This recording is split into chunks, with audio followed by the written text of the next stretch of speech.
As a psychologist working in mental health services, I have seen the fallout when family conflict becomes destructive, entrenched and entangled in the labyrinthine, secretive family court system.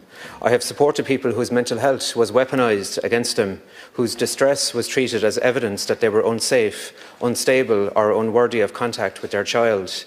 And sometimes their distress was stoked and heightened by the system itself to a point that brought them to a psychological brink.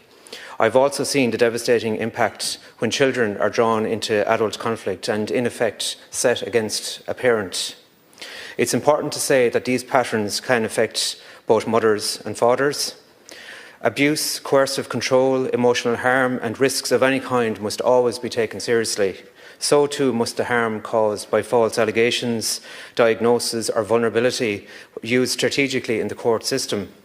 For a parent who is pushed out of their child's life, the torment is hard to describe or even imagine. The daily grief of knowing that your child is growing up and needing your love and relationship while you are powerless to reach them, that can break people. I'm particularly concerned about court reports that can shape decisions about where a child lives, how often a parent sees them, or whether a relationship even survives. Concerns persist about delay, inconsistency, and whether authors always have expertise in child development, attachment, trauma, domestic abuse, and complex family dynamics, and in some cases they clearly do not have this expertise.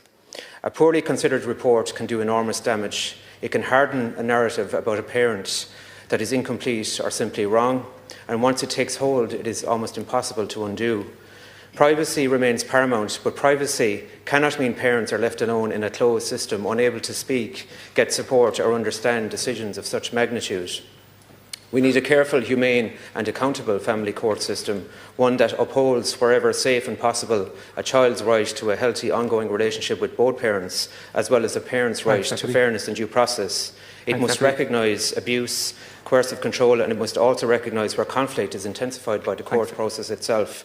Above all, it must not add to the trauma of the children and families it is supposed to protect. Thank you for watching. Please like and share.